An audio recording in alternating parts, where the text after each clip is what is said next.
Hello, welcome to morning news analysis. ఈరోజు మనం morning news అనాలిసిస్లో ముందుగా నమస్తే తెలంగాణ పేపర్లో వచ్చిన ఐటమ్స్ని చూద్దాం. 98% సర్కారు బకాయిలే. సిద్దిపేట, గజ్వేలు, హైదరాబాద్ సౌత్ కరెంట్ బకాయిలపై సీఎం తప్పుడు లెక్క.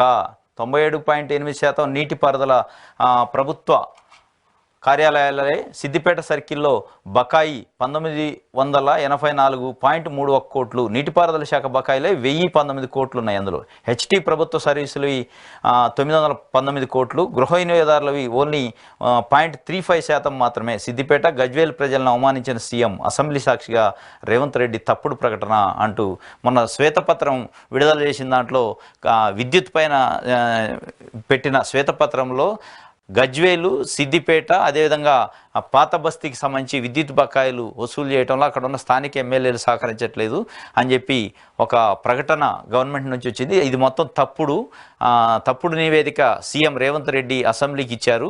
సిద్దిపేట, గజ్వేల్ ప్రజలను అవమానించారు.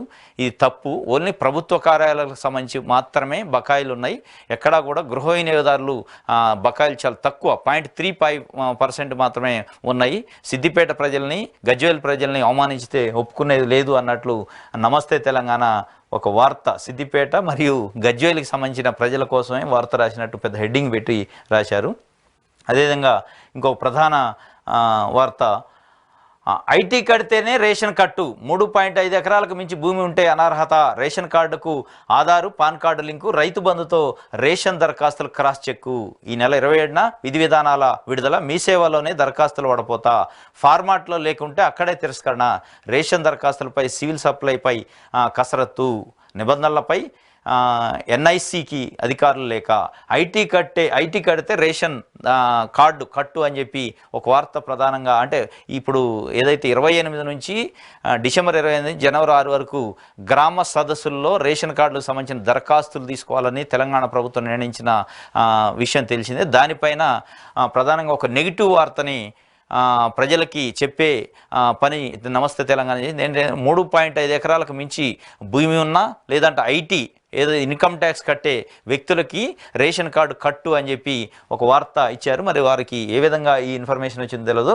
రేషన్ కార్డుకి, ఆధార్కి, పాన్ కార్డుకి కూడా లింక్ చేస్తారు. రైతు బంధు ఏదైతే సాఫ్ట్వేర్ ఉందో, రైతు బంధు వచ్చే రైతులకి ఎన్ని ఎకరాలకు రైతు బంధు వస్తుందని అది కూడా క్రాస్ చెక్ చేసుకొని రేషన్ కార్డ్స్ ఇచ్చే ఏర్పాటు చేస్తారు. ఉన్న రేషన్ కార్డ్స్ను కూడా తొలగించే ఏర్పాటు చేస్తారు అనే ఒక అర్థం వచ్చేలా వార్త ఇచ్చారు. ఇది కొంత అయితే దీంట్లో మంచి ఉంది. ఎందుకంటే ఐటీ ఇన్కమ్ ట్యాక్స్ కట్టే వాళ్ళకి రేషన్ కార్డు అవసరం లేదు. ఆ రేషన్ బియ్యం వాళ్ళు తేయారు. ఆ రేషన్ షాప్కి వెళ్ళి ఆ రేషన్కి సంబంధించినది తెచ్చి అదంతా మిస్యూజ్ అవుతుంది. వాస్తవంగా ఐటీ కట్టే వాళ్ళకి ఇప్పుడు మనకి పిఎం కిసాన్లో కూడా లేదు. కానీ మన దగ్గర రైతు బంధు ఇస్తాను. పెద్ద పెద్ద బడా భూస్వాములకి 50 ఎకరాలు 40 ఎకరాలు ఉన్న వాళ్ళకి, ఇండస్ట్రియలిస్టులకి, పెద్ద పెద్ద ఐటీ కంపెనీ ఉన్న వాళ్ళకి, ఫార్మా కంపెనీ ఉన్న వాళ్ళకి కొన్ని వందల ఎకరాలకు రైతు బంధు ఇవ్వటం అంటే ప్రభుత్వ స్కీము ఏ విధంగా ఉండాలి? అట్టడుగున ఉన్న వర్గాలని పైకి తెచ్చే విధంగా ప్రభుత్వ సొమ్మును వినియోగించాలి. కానీ ఇట్లా ఈ రైతు బంధు మన తెలంగాణ ప్రభుత్వం ప్రస్తుతం ఇస్తున్న రైతు బంధు ఏ విధంగా ఉందంటే ఉన్నోడికి ఉన్నట్టు, లేనోడికి లేనట్లు ఉంది. దీనిపైన ప్రజల్లో పెద్ద ఎత్తున గత ఎన్నికల్లో నిరసన వ్యక్తం చేసి కాంగ్రెస్ పార్టీకి మద్దతు ఇచ్చిన పరిస్థితి తెలిసిందే. దీన్ని ఎట్టి పరిస్థితుల్లో చూడాల్సిందే. రైతు బంధు కూడా కట్ చేయాలి. పాన్ కార్డు ఏదైతే IT tax, IT income tax pay చేసే రైతులకి రైతు బంధు కట్ చేయటం సమంజసమే. అదేవిధంగా ఐటీ చెల్లించే వాళ్ళకి రేషన్ కార్డు కట్ చేయడం సమంజసమే. అది పేదవాళ్ళకి సంబంధించి మేలు జరిగింది. ఏదైతే ఆర్థికంగా స్తోమత ఉన్న వాళ్ళకి రేషన్ కార్డు ఎందుకు? ఆర్థిక స్తోమత ఉన్న వాళ్ళకి రైతు బంధు దేనికి? రైతు ఏదైతే భూమి మీద పడి భూమినే నమ్ముకొని పనిచేసే రైతుకి రైతు బంధు ఇవ్వాలి తప్ప ఫార్మా కంపెనీలు, ఐటీ కంపెనీలు, రియల్ ఎస్టేట్ కంపెనీలకి రైతు బంధు ఇవ్వటం వల్ల ప్రజల యొక్క సొమ్ముని దుర్వినియోగం చేసినట్లు అవుతుంది. పేద వర్గాలకు చెందాల్సిన ప్రజల సొమ్ము వాళ్ళ జేబుల్లోకి, పెద్దల జేబుల్లోకి పోతుంది. దాన్ని కట్ చేయాల్సిన బాధ్యత ప్రభుత్వం పైన ఉంది. ఇది మరి ఇష్టం లేదా బీఆర్ఎస్ పార్టీకి? పెద్దోళ్ళకి డబ్బులు ఇవ్వాలి, ఉన్నోళ్ళకి ఉన్నట్టు, లేనోళ్ళకి లేనట్టు ఇవ్వాలని వాళ్ళు గత 10 సంవత్సరాలకు ఇచ్చారు. 6 సంవత్సరాల రైతు బంధు అదే పద్ధతిని పెద్ద పెద్ద ఇండస్ట్రియలిస్టులకి, మల్లారెడ్డి లాంటి వాళ్ళకి, ఎర్రవెల్లి దయాకర్ రావు లాంటి వాళ్ళకి, ఫామ్ హౌజ్లు ఉన్న వాళ్ళకి రైతు బంధు ఇవ్వద్దు అని కింది స్థాయిలో ఉన్న 1-2 ఎకరాల రైతులు కోరుకున్నది. అది ఈ ప్రభుత్వం చేయబోతున్నట్లు వీళ్ళు ఒప్పుకున్నట్లే ఇప్పుడు నమస్తే తెలంగాణలో రాశారు. రేషన్ కార్డులు కూడా లింక్ చేయాల్సిందే. రైతు బంధు వచ్చే వాళ్ళకి 10 ఎకరాలకి 20 ఎకరాలకు మించి ఉన్న రైతులకి రేషన్ కార్డు కట్ చేస్తేనే మంచిగా ఉంటుంది. ఇది ఒకటి మంచి, అంటే వాళ్ళు నెగిటివ్ వార్తగా రాశారు. కానీ ఇది ప్రజలకు అవసరం. పేద ప్రజలకే అవసరం. ఆటో డ్రైవర్లకు చేదు అనుభవం. బోకేలతో వచ్చి అవమానంతో వెనక్కి సీఎంను కలవనీయని పోలీసులు. ఇది గిగ్ వర్కర్ల సమావేశం అంటూ బారికేడ్ల నుంచి బయటికి గెంటివేత, జర్నలిస్టులపైన అత్యుత్సాహం. ఆటో డ్రైవర్లకి చేదు అనుభవం అని చాలా సింపతి చూపించిండు. నమస్తే తెలంగాణ పత్రిక అనేది, నమస్తే తెలంగాణ పేపరు బీఆర్ఎస్ పార్టీకి సంబంధించిన అధికారిక పార్టీ పేపర్ అన్నట్లు. ఇది టీ న్యూస్ కానీ ఇది కానీ పార్టీకి సంబంధించిన పేపర్. టీ న్యూస్ అయితే ఎకాయకిన తెలంగాణ భవన్లోనే ఉంటుంది. తెలంగాణ భవన్ అనేది BRS party office. BRS party ఆఫీసుకి ప్రభుత్వ భూమి, అది ప్రభుత్వ భూమి పార్టీ కార్యకలాపాల కోసం ఉచితంగా పార్టీలకు ఇస్తుంది. దాంట్లో భాగంగా బీఆర్ఎస్ పార్టీకి కూడా పార్టీ కోసం అప్పుడున్న కాంగ్రెస్ ప్రభుత్వం ఇస్తే దాంట్లో బిజినెస్ చేస్తుంది బీఆర్ఎస్ పార్టీ. టీ న్యూస్ పెట్టి టీ న్యూస్లో ద్వారాగా బిజినెస్ చేసే కార్యక్రమాలు అక్కడ చేస్తుంది ప్రభుత్వం. దీనిపైన కూడా ఇప్పుడున్న ప్రభుత్వం ఆలోచించాలి. బిజినెస్ చేసే టీ న్యూస్ని పార్టీ కార్యాలయంలో ఉంచడం అనేది చట్టవిరుద్ధం. అది వాళ్ళని అడిగేవాళ్ళు లేడు కాబట్టి మొన్నదాకా ఉంచారు, ఇప్పుడు దాన్ని తీసుకోవాలి. ఇది ఆటో డ్రైవర్లకు చేదు అనుభవం అని వార్త ఇచ్చారు, చాలా సింపతి చూపించారు, థ్యాంక్ యూ. కానీ మీరు గత 10 సంవత్సరాలుగా ఏం చేసిన ఆటో డ్రైవర్లు కాదు, ఈవెన్ ఎమ్మెల్యేలు మంత్రులను కూడా గేట్ కాడ నుంచి బయటకు పంపించిన సందర్భాలు ఉన్నాయి. మహమ్మద్ అలీ హోంమంత్రి అయితే గేట్ కాడ నుంచి వెనక్కి వచ్చిన సందర్భాలు ఉన్నాయి. కరోనా టైంలో ఎమ్మెల్యేలు సీతక్క లాంటి అపోజిషన్ ఎమ్మెల్యేలు సెక్రటరియట్ గేట్ కాడికి వస్తే ఎత్తి పోలీస్ జీబులో కూర్చోబెట్టి అరెస్ట్ చేసిన పరిస్థితి ఉంది. అంతకంటే అవమానం ఇది. అసలు వాళ్ళు ఏం చేశారో తెలియదు, కానీ ఆటో డ్రైవర్లకు అపాయింట్మెంట్ తీసుకొని వచ్చారో లేదు తెలియదు, కానీ మీరు అసలు ఎమ్మెల్యేలు ప్రజలు చేత ఎన్నుకోబడిన ప్రజాప్రతినిధులని ఏ రోజు కూడా ప్రగతి భవన్లోకి కానీ సెక్రటరియట్లోకి కానీ రానిచ్చిన పరిస్థితే లేదు. అపోజిషన్కి సంబంధించి మీకు సంబంధించి మీ భజన చేసేవాళ్ళ తప్ప ఏ రోజు కూడా ప్రజల యొక్క బాధలను చెబుదామని ఏదైనా ప్రజాప్రతినిధి వస్తే ఎత్తపోయి పోలీస్ స్టేషన్లో కూర్చోబెట్టుకున్న పరిస్థితి. ప్రజల యొక్క బాధలని ప్రజల యొక్క సమస్యలని విన్నవించుకోవడానికి వస్తే హౌస్ అరెస్టులు. మీరా ఇది వార్త రాసేది? ఆటో డ్రైవర్లకి చేదు అనుభవం అంట.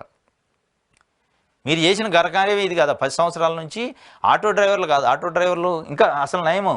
ఇక్కడ సీఎం నిన్న ఎగ్జిబిషన్ గ్రౌండ్లో ఆటో డ్రైవర్లు, అదేవిధంగా స్విగ్గీ వర్కర్లు, అదేవిధంగా డెలివరీ బాయ్స్కి సంబంధించిన సమస్యలపైన నిన్న వారి సమస్యలు వినడానికి ఒక సమావేశం పెట్టండి. సీఎంఏ అక్కడికి వెళ్ళిండు.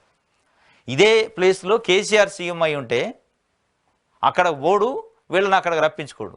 ప్రగతి భవన్లో 100 మందికో 50 మందికో ఐడి కార్డులు ఇచ్చి వాళ్ళని ట్రైనింగ్ ఇస్తారు ముందే. అక్కడ నువ్వేం అడగొద్దు, క్వశ్చన్లు వేయొద్దు, సార్ మాట్లాడదు, చప్పట్లు కొట్టాలి, క్లాప్స్ ఇవ్వాలి, ఏమి ఎదురు మాట్లాడొద్దు అని ట్రైనింగ్ ఇచ్చి ఒక సెలెక్టెడ్గా కేసీఆర్ భక్తులు ఎవరైతే ఉంటారో కేసీఆర్ని పూజించే వాళ్ళని పంపిస్తారు లోపలికి.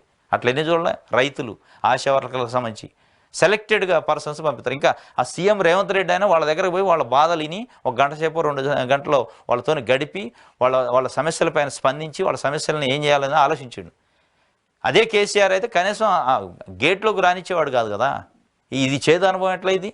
కనీసం వాళ్ళ దగ్గరికి వెళ్ళిండి. ఎక్కడైతే సమస్య ఉందో, ఏ వర్గాలకైతే సమస్య ఉందో ఆ వర్గాల దగ్గరకు రేవంత్ రెడ్డి వెళ్ళి ఆ సమస్యను విన్నాడు. అది చాలా సంతోషం, దాన్ని హర్షించాలా.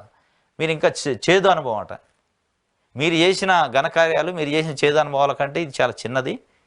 ఎందుకంటే ముఖ్యమంత్రి స్వయంగా ఎగ్జిబిషన్ గ్రౌండ్కి వెళ్ళి వాళ్ళ సమస్యలు వినటం అనేది చాలా హర్షణీయం.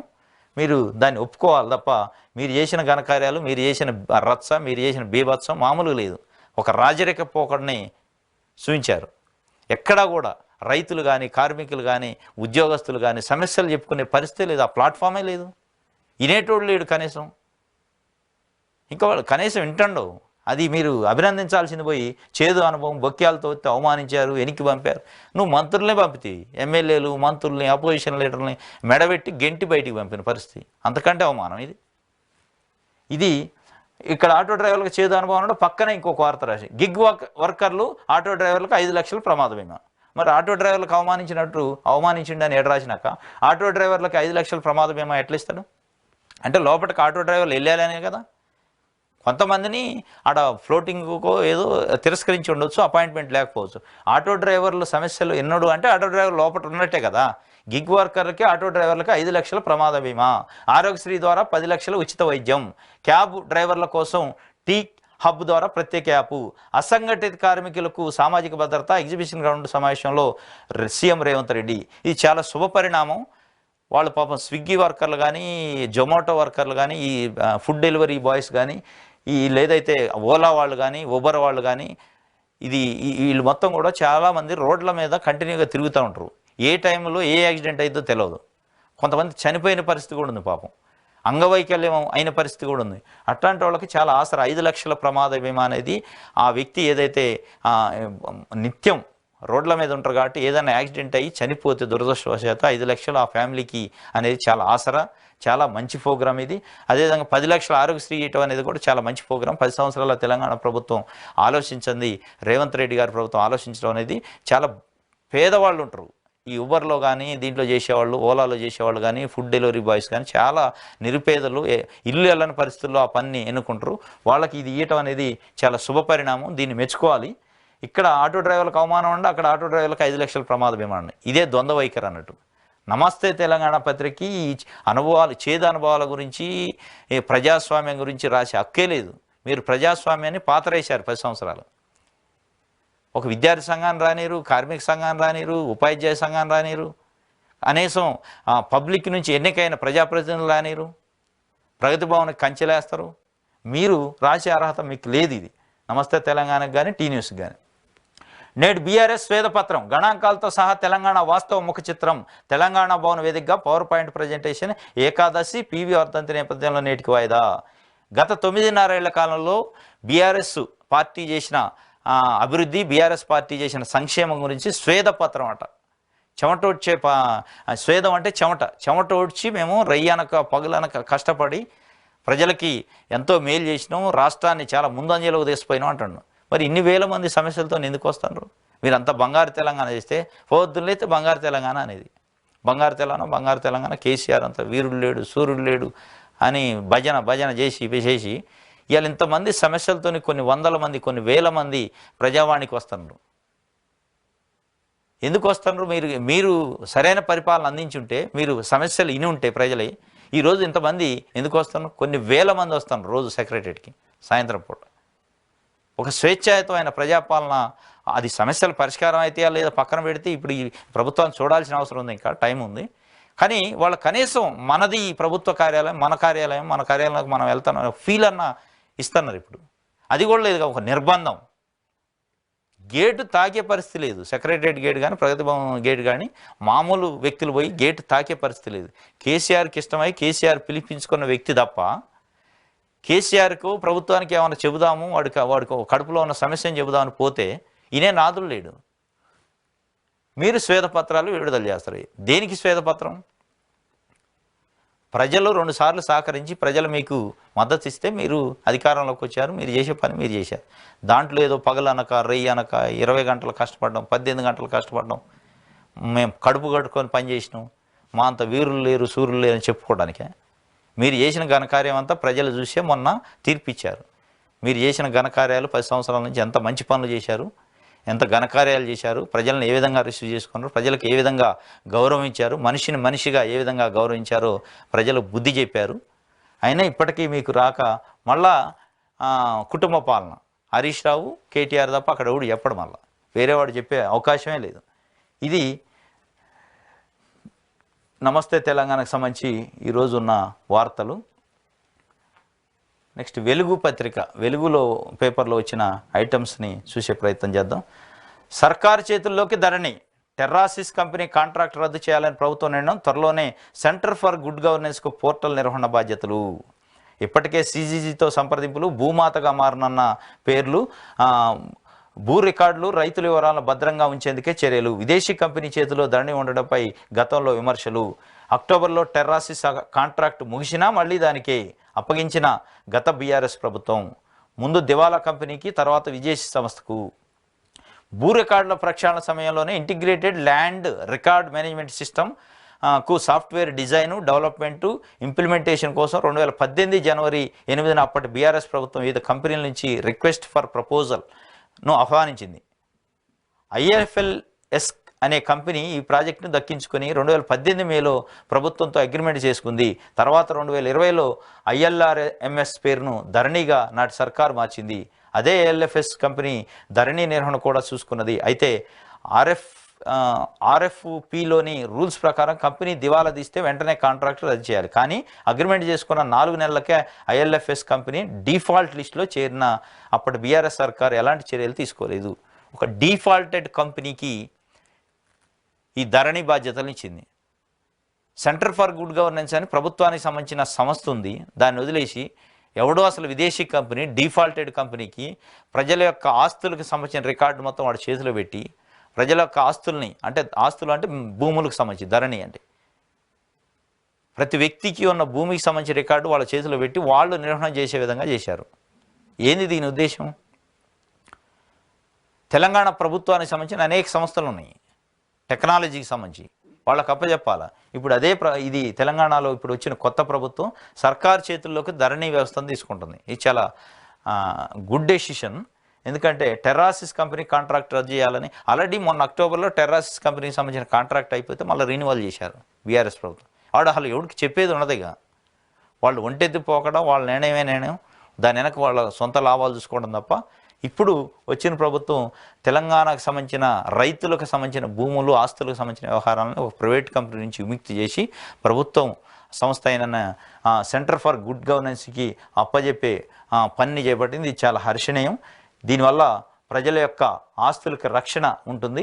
అదేవిధంగా ఆటో క్యాబ్స్ డ్రైవర్లు, ఫుడ్ డెలివరీ బాయ్స్కి 5 లక్షల ప్రమాద బీమా, ఆరోగ్యశ్రీ కింద 10 లక్షల వరకు ఉచిత వైద్యం, వచ్చే బడ్జెట్ సెషన్లో వారి కోసం ప్రత్యేక చట్టం సీఎం రేవంత్ రెడ్డి.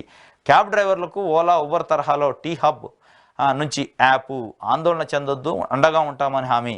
గిగ్ వర్కర్లతో సమావేశమై సమస్యలు తెలుసుకున్న సీఎం. 4 నెలల కింద కుక్క తరమడంతో బిల్డింగ్ పై నుంచి పడి చనిపోయిన డెలివరీ బాయ్ కుటుంబానికి 2 లక్షల పరిహారం. ఇది ప్రజాపాలన అంటే.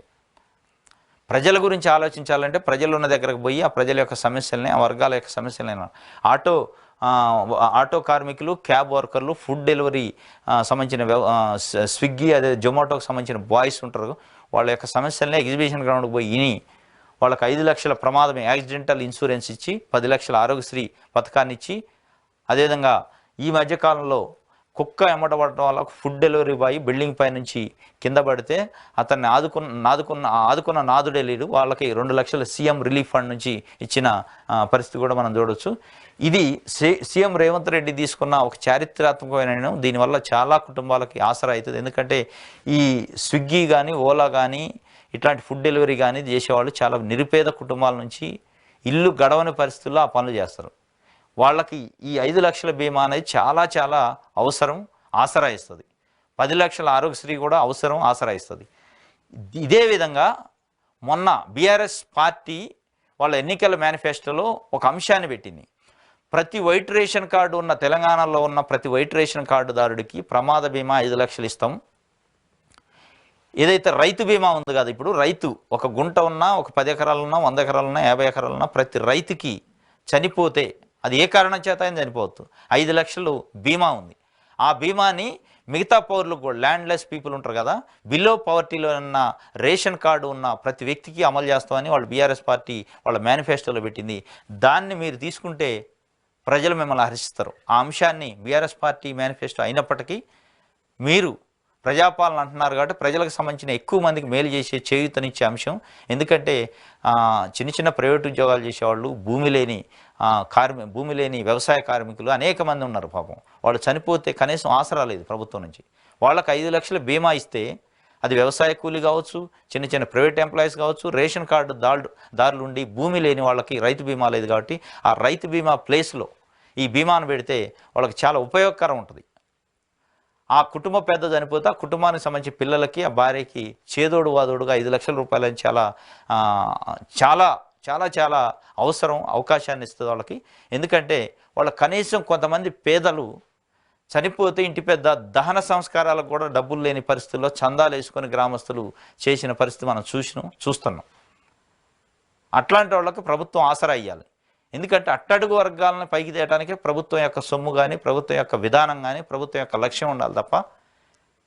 దాంట్లో భాగంగా ఈ 5 లక్షల ప్రమాద బీమా మీరు ఏదైతే గిగ్ వర్కర్లకు ఇచ్చారో దీన్ని సామాన్య ప్రజలు, భూమి లేని వాళ్ళకి రైతు బీమా లేదు కాబట్టి ఆ ప్లేస్లో ప్రతి రేషన్ కార్డు హోల్డర్కి ఇస్తా అని బీఆర్ఎస్ పార్టీ మన హామీ ఇచ్చింది కాబట్టి ఆ హామీని మీరు ఎత్తుకోండి.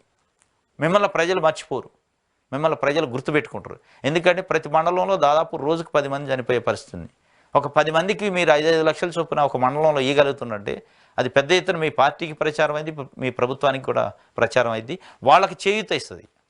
ఆ కుటుంబాలు రోడ్డున పడకుండా వాళ్ళని కొంత ఆ ఇంటి పెద్ద చనిపోయిన మనాదిలో ఉంటారు కాబట్టి వారు కొంత ఆర్థికంగా చేయిస్తుంది, వాళ్ళు కొంత ట్రాక్లో పట్టడానికి వాళ్ళ లైఫ్ను లీడ్ చేయడానికి ఉపయోగపడుతుంది. కాబట్టి దీనిపైన ప్రభుత్వం సీరియస్గా ఆలోచిస్తే మంచిగా ఉంటుందని మన వైపు నుంచి సూచన ప్రభుత్వానికి. దీన్ని ప్రభుత్వం వద్దకు పోయే విధంగా ప్రజలు వినతులు చేయాలి. రేపు 28 నుంచి ఉన్న గ్రామ సదస్సులో కూడా సామాజిక సంఘాలు కానీ, అదేవిధంగా రాజకీయ పార్టీలు కానీ, అనేక ఉద్యమ సంఘాలు కానీ ప్రభుత్వం దృష్టికి ఈ విషయాన్ని తీసుకుపోయి ఎక్కువ మంది ప్రజలకు సంబంధించిన విషయం. దాదాపు 90 లక్షల మంది రేషన్ కార్డులు ఉన్నవాళ్ళు ఉన్నారు. 90 లక్షల్లో రైతు బీమా వచ్చేవాళ్ళు కొంతమంది పోయినా మిగతా వాళ్ళకి మేలు చేసేవాళ్ళు అవుతారు. ప్రజా సంఘాలు అదేవిధంగా పొలిటికల్ పార్టీలు దీనిపైన రిప్రజెంటేషన్స్ ప్రభుత్వానికి ఇచ్చి ప్రభుత్వం దృష్టికి ఈ విషయాన్ని తీసుకెళ్తే ప్రజలకు మేలు చేసిన వాళ్ళు అవుతారు. పేద ప్రజలకి చాలా మేలు జరుగుతుంది. ఇది ప్రభుత్వ సమాచారం ముందే లీకు రెడీ చేస్తున్నప్పుడే ప్రతిపక్ష లీడర్ల చేతుల్లోకి అసెంబ్లీలో ప్రవేశపెట్టక ముందే శ్వేతపత్రాల్లోని వివరాలు బయటికి. వాటి ఆధారంగా కౌంటర్ను ప్రిపేర్ చేసుకున్న కొందరు ప్రతిపక్ష సభ్యులు, మంత్రుల కదలికలు, ఇంటర్నల్ రివ్యూలు కూడా లీకు. వ్యవహారాన్ని సీఎంకు చేర్చిన ఇంటెలిజెన్సీ, అంతర్గత విషయాలు లీక్ అయితే కఠిన చర్యలు తప్పు అని ఆఫీసర్లకు సీఎం హెచ్చరిక. ఇది చాలా ఇంటెలిజెన్సీ రిపోర్టు ముఖ్యమంత్రి గారికి వచ్చిందట. అంతర్గత విషయాలు లీక్ అయింది. దాదాపు 20 రోజులు కూడా కాల ప్రభుత్వం ఏర్పడి ఇందులోనే ఇంటి దొంగలు తయారయ్యారు.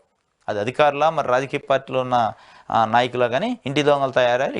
ఈ ఇంటి దొంగలతోని ప్రభుత్వం చాలా జాగ్రత్తగా ఉండాలి.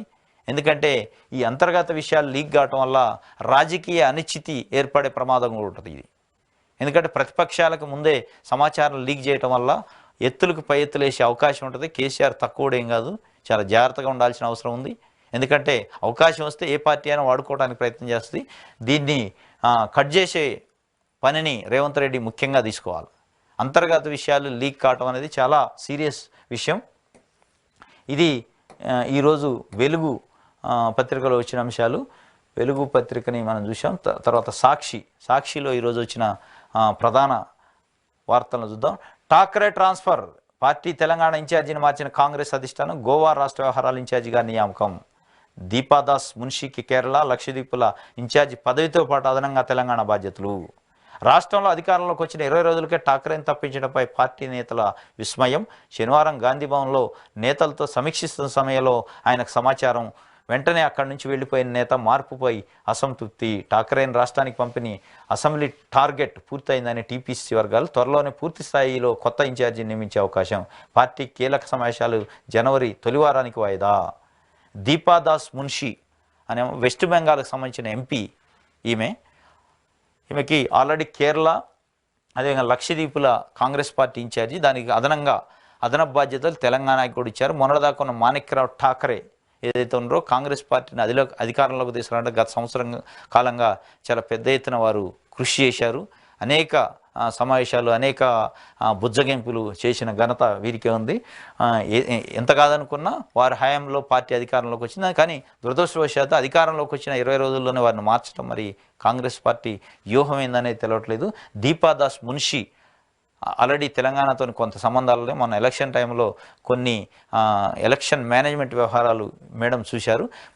ప్రియరంజన్ దాస్ మున్షి అని గతంలో 2014 ముందు కాంగ్రెస్ పార్టీ కేంద్ర ప్రభుత్వంలో మంత్రిగా ఉండేది, పార్లమెంట్ వ్యవహారాల శాఖ మంత్రిగా. వారి యొక్క సతీమణి ఈమె కూడా కేంద్ర మంత్రిగా 2012 నుంచి 2014 కాలంలో 2 years పనిచేశారు. మున్షి గారు చనిపోయిన తర్వాత ప్రియరంజన్ దాస్ మున్షి వారికి ఈ ఇన్ఛార్జ్ బాధ్యతలు అప్పగించడం అనేది జరిగింది. దీనిపైన మరి కాంగ్రెస్ పార్టీలో రకరకాల చర్చలు జరుగుతున్నాయి. విస్మయాన్ని వ్యక్తం చేసినట్టు కూడా కొంత, ఎందుకంటే 20 రోజులు కూడా కాల అధికారంలోకి వచ్చిన వెంటనే మార్చడం చాలా దురదృష్టకరం అంటూ కొన్ని వర్గాలు అంటున్నమాట చూడొచ్చు. అడ్వకేట్ జనరల్గా ఏ సుదర్శన్ రెడ్డి, రాష్ట్ర హైకోర్టు అడ్వకేట్గా సీనియర్ న్యాయవాది ఏ సుదర్శన్ రెడ్డి నియమించాలని ప్రభుత్వం శనివారం నిర్ణయించింది. ఆయన పేరును సూచిస్తూ రాజ్భవన్కు సమాచారం అందింది. గవర్నర్ ఆమోదంతో అధికారిక జీవో విడుదల కావాల్సి ఉంది. వివాదరహితుడైన సుదర్శన్ రెడ్డి కేసులో సమర్థ వాదనలు వినిపిస్తారన్న పేరుంది. ఏ సుదర్శన్ రెడ్డిని అడ్వకేట్ జనరల్గా నియమించారు. వీరు గతంలో కూడా అడ్వకేట్ జనరల్గా ఉన్నారు. ఉమ్మడి ఏపీలో కిరణ్ కుమార్ రెడ్డి గవర్నమెంట్ 2011 నుంచి అనుకుంటా, నాకు తెలిసి 2011 నుంచి 14 వరకు తెలంగాణ వచ్చే వరకు ఈ సుదర్శన్ రెడ్డి గారే ఏజీగా అడ్వకేట్ జనరల్గా ఉన్నారు. వీరిది జగిత్యాల జిల్లా, ఇప్పుడున్న జగిత్యాల జిల్లా నేటివ్ ప్లేసు. ఇది చాలా సమర్థవంతమైన అడ్వకేట్గా పేరుంది, వారికి ఇస్తున్నట్టు రాజ్భవన్కు ఫైల్ కూడా వెళ్ళిందని ఒక వార్త ప్రధానంగా వచ్చింది. లోక్సభ ఎన్నికలపై బీఆర్ఎస్ ఫోకస్. ఓవైపు ఎన్నికల సన్నద్ధత, మరోవైపు అభ్యర్థుల ఎంపిక. సిట్టింగులలో కొందరికే మళ్ళీ టికెట్లు, కొత్త వారికి ఛాన్సు. ఒకసారి కూడా గెలవని స్థానాలపై ప్రత్యేక దృష్టి. ఎమ్మెల్సీ కవిత, వినోద్, నగేష్లకు కేసీఆర్ గ్రీన్ సిగ్నల్. ఎక్కువ సీట్లు గెలుచుకొని కాంగ్రెస్ బీజేపీలపై పైచేయి సాధించాలనే యోచనలో బీఆర్ఎస్ పార్టీ ఉందన్నట్లు. ఇప్పుడు బీఆర్ఎస్ పార్టీకి ఇది పెద్ద సవాలు. మొన్ననే ఒక ఓటమిని చవి చూశారు. మళ్ళీ 3-4 నెలల్లో పార్లమెంట్ ఎన్నికలు రాబోతున్నాయి. పార్లమెంట్ ఎన్నికలు అనేది పెద్ద సవాల్. ఎందుకంటే దాదాపు 17 స్థానాలు ఉన్నాయి. 17లో ఎంఐఎం వారి పొత్తులో ఉన్న ఎంఐఎం ఉంది.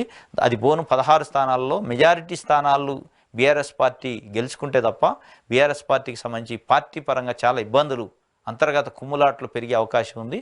కానీ చూస్తే అదేవిధంగా జంట నగరాలకు సంబంధించి ప్రధానంగా వాళ్ళకు ఒక సవాల్ ఉంది.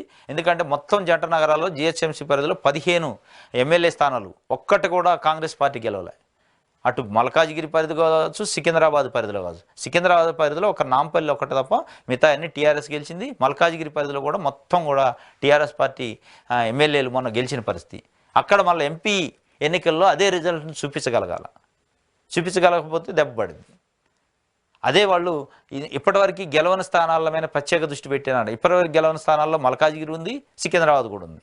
హైదరాబాద్ అంటే ఎంఐఎంతో వాళ్ళకి అండర్స్టాండింగ్ ఉంది కాబట్టి అది వేరు.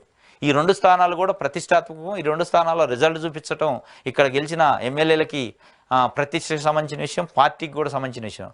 మొన్న 15 స్థానాలు గెలిచారు కాబట్టి మళ్ళీ అదే రిజల్ట్ని చూపించాలి. 15 స్థానాలు కూడా చాలా మంచి మెజార్టీతో గెలిచారు. కుత్బుల్లాపూర్ కానీ, కుక్కట్పల్లి కానీ, షేర్లింగంపల్లి కానీ, ఇటువంటి స్థానాలు, సనత్ నగర్ కానీ చాలా మంచి మెజార్టీస్. ఆ మెజార్టీని రేపు చూపించాలి. 2 ఎంపీలు గెలిపించుకోగలగాలి ఇప్పుడున్న రిజల్ట్ ప్రకారం. అది సవాలే.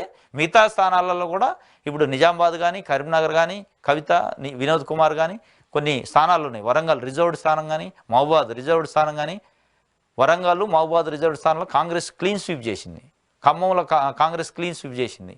ఈ స్థానాలు నల్గొండ ఎంపీ పరిధిలో కాంగ్రెస్ క్లీన్ స్వీప్ చేసింది. మహబూబ్ నగర్ ఎంపీ పరిధిలో కాంగ్రెస్ క్లీన్ స్వీప్ చేసింది. ఇక్కడ కూడా గెలవటం సవాల్ అనమాట వాళ్ళకి. ఈ ఎన్నికల్లో ఎదురైన చేదు అనుభవం నుంచి గట్టెక్కాలంటే ఎంపీ స్థానాల్లో ఆశాజనకమైన ఫలితాలని సాధిస్తే తప్ప బీఆర్ఎస్ పార్టీకి చాలా దెబ్బ పడే అవకాశం ఉంది. ఇది బీఆర్ఎస్ పార్టీకి సంబంధించిన రాజకీయంగా వాళ్ళకున్న ఇప్పుడు ప్రధానమైన ఒక సవాలు. ఈ నెల 28 నుంచే రేషన్ దరఖాస్తుల స్వీకరణ. కొత్త రేషన్ కార్డుల జారీ ప్రక్రియకు సర్కార్ శ్రీకారం. నేడు కలెక్టర్ల సమావేశంలో విధి విధానాల ప్రకటన. ఇప్పటికే పెండింగ్లో 11 లక్షల దరఖాస్తులు. రాష్ట్రంలో ప్రస్తుతం 90.14 లక్షల ఆహార భద్రత కార్డులు. లబ్ధిదారుల సంఖ్య 2.83 కోట్లు. ఈ నెల 28 నుంచి రేషన్ కార్డులు దరఖాస్తులు స్వీకరిస్తారని, 28 నుంచి 6 వరకు, జనవరి 6 వరకు గ్రామ సదస్సులు ఉంటాయనేది మనం నిన్న పేపర్లో కూడా వచ్చింది. ఇది ఇవాళ కూడా అదే పేపర్లో అదే అంశాన్ని సాక్షి పేపర్లో ఇచ్చారు. అదే ఈరోజు కలెక్టర్లు, ఎస్పీల కాన్ఫరెన్స్ ఉంది, ముఖ్యమంత్రి అదేవిధంగా మంత్రివర్గ సహచరులతోని. దాంట్లో దీనికి సంబంధించిన విధి విధానాలు ఏ విధంగా ఉండబోతున్నాయి అనేది కూడా ఒకటి వార్త ఇచ్చారు. ఈ విధి విధానాల్లో తప్పనిసరిగా ఐటీ, ఇన్కమ్ ట్యాక్స్ కట్టే వ్యక్తులకి రేషన్ కార్డు కట్ చేయాల్సిందే.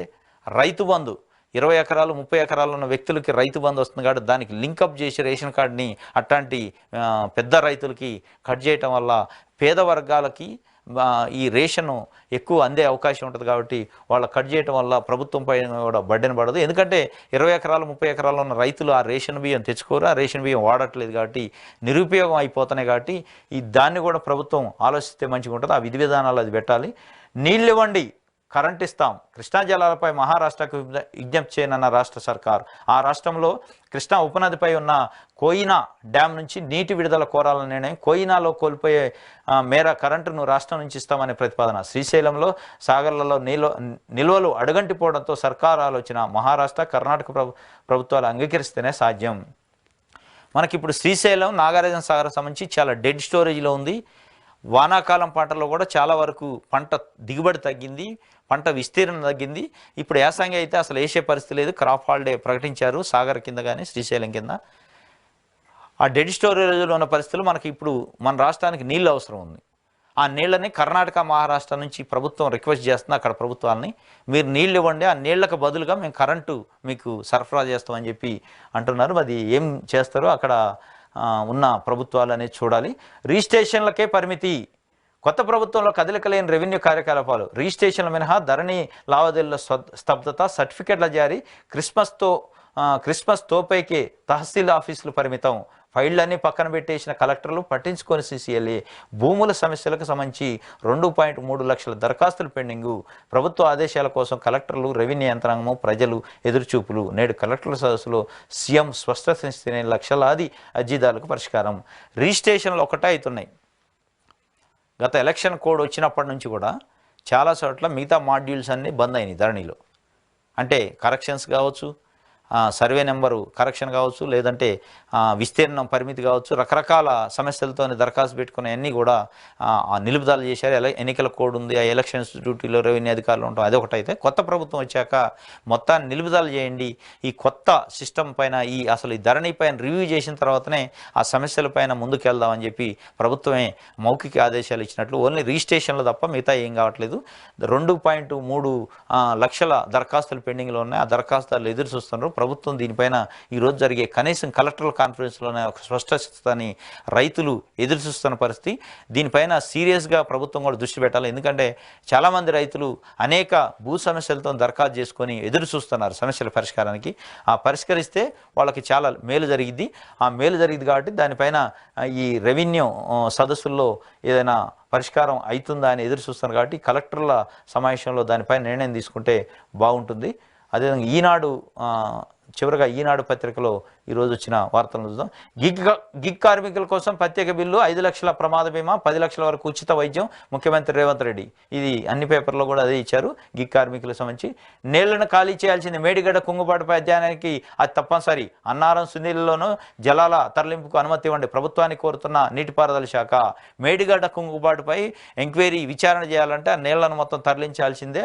ఆ నీళ్లను తరలించడానికి ప్రభుత్వం నుంచి అనుమతి కోసం నీటిపారుదల శాఖ అడిగినట్లు ఒక వార్త ప్రధానంగా ఉంది. ఈ మేడిగడ్డ కుంగుబాటు గత 2-3 నెలలుగా పెద్ద ఎత్తున చర్చ జరుగుతుంది. దీనిపైన ప్రభుత్వం సీరియస్గా ఉంది. చూడాలి ఏం జరిగిద్దో. సార్వత్రిక సమరంలో 50% ఓట్లే లక్ష్యంగా విపక్షాలు నిర్గంతపోయేలా మన విజయం ఉండాలి. భాజపా నేతలకు మోదీ, అమిత్ షా నిర్దేశం. సార్వత్రిక ఎంపీ ఎన్నికల్లో 50% పైన ఓట్లు వచ్చే విధంగా ఉండాలి. విపక్షాలు దిగ్భ్రాంతికి గురి కావాలి, నిర్గంతపోవాలి. మన పనితనం అట్లా ఉండాలని చెప్పి ఒకటి ఇచ్చారు. అదేవిధంగా ఫలితాలు ఇప్పుడు పూర్తయిన పలు నియామకాల పరీక్షలు న్యాయవాదాలతో నిలిచిన తదుపరి ప్రక్రియ వెంటనే పరిష్కరించాలని నిరుద్యోగుల విజ్ఞప్తి. 1:2 నిష్పత్తిలో జాబితా ఇవ్వాలని డిమాండు. ప్రభుత్వ ఉద్యోగాల పరీక్షలు రాసిన లక్షలాది మంది నిరుద్యోగులు తుది ఫలితాల కోసం ఎదురు చూస్తున్నారు. దాదాపు 20,000 పైగా పోస్టులకు 4 నెలల క్రితమే రాత పరీక్షలు పూర్తయి. 3 నెలల క్రితం ప్రాథమిక తుది కీలు వెలువడ్డాయి.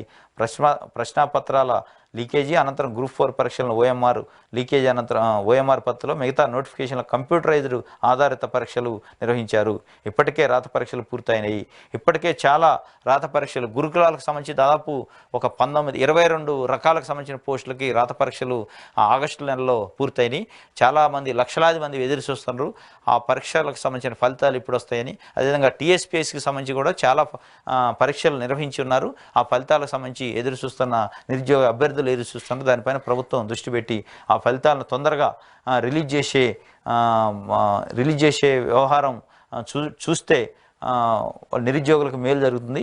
ఆ దిశగా ప్రభుత్వం వ్యవహరించాలని చెప్పి మనం కోరుకుందాం. ఎందుకంటే నిరుద్యోగులు పెద్ద ఎత్తున చూస్తున్న పరిస్థితి. ప్రజాపాలనలో తొలి అడుగు నేడు కలెక్టర్లతో ముఖ్యమంత్రి రేవంత్ రెడ్డి సదస్సు. ఆంధ్రజ్యోతి పత్రిక సంబంధించి ప్రజాపాలనలో తొలి అడుగు నేడు కలెక్టర్లతో ముఖ్యమంత్రి రేవంత్ రెడ్డి సదస్సు. క్షేత్రస్థాయిలోని సమస్యలు తెలుసుకునేందుకే ప్రాధాన్యం. ధరణి సహా దిద్దుబాటు చర్యలపై లోతైన చర్చకు అవకాశం. 100 రోజుల్లో 6 గ్యారెంటీల అమలుపై దిశానిర్దేశం. రేషన్ కార్డు, రెవెన్యూ, 58, 59 జీవోలు, ఎల్ఆర్ఎస్ పైన గ్రామాల్లోనూ ప్రజావాణి, ప్రజా సదస్సులుగా పేరు. 28 నుంచి జనవరి 6 వరకు మొత్తం 8 రోజుల సభలు. వచ్చిన దరఖాస్తులకు ప్రత్యేక నెంబరు. కంప్యూటరైజ్డ్. కలెక్టర్లు చెప్పింది విందాం అనే యోచనలో సర్కారు.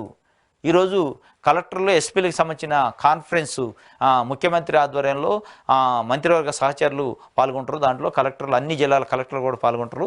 ప్రజాపాలనపై తొలి అడుగు అని ఒక వార్త ఇచ్చారు. ఈ కలెక్టర్ల కాన్ఫరెన్స్ చాలా సుదీర్ఘంగా చర్చించే అవకాశం ఉంది. ఈ నెల 25 నుంచి జనవరి 6 వరకు జరిగే ప్రజా సదస్సుకు సంబంధించి ఏ విధంగా వ్యవహరించాలి, ఏ అంశాలను మనం తీసుకోవాలి, ఈ 6 గ్యారంటీలు ఏదైతే ప్రతిష్టాత్మకంగా అమలు చేయాలని 100 రోజుల్లో చూస్తారో 6 గ్యారంటీలను అమలుకు దిశానిర్దేశాలు ఏ విధంగా ఉండాలని చెప్పి కలెక్టర్లతోని సుదీర్ఘంగా చర్చించి కలెక్టర్ల యొక్క అభిప్రాయాన్ని కూడా ప్రభుత్వం తీసుకునే యోచనలో ఉంది. కలెక్టర్ల అభిప్రాయాన్ని బట్టి విధి విధానాలు ఖరారు చేసి రేపు 28 నుంచి ఆ విధి విధానాలని బేస్ చేసుకొని దరఖాస్తులు తీసుకునే అవకాశం ఉంది. ఇది ప్రధానంగా ఆంధ్రజ్యోతి పత్రిక. టార్గెట్ 10 సీట్లు లోక్సభ ఎన్నికల కోసం తెలంగాణపై బీజేపీ దృష్టి. ఇటీవల ఓట్లు పెరిగిన స్థానాలపై గురిగి మల్కాజిగిరి టికెట్ కోసం నేతల పోటీ, ఇతర స్థానాల్లోనూ పెరిగిన ఆశావాహులు.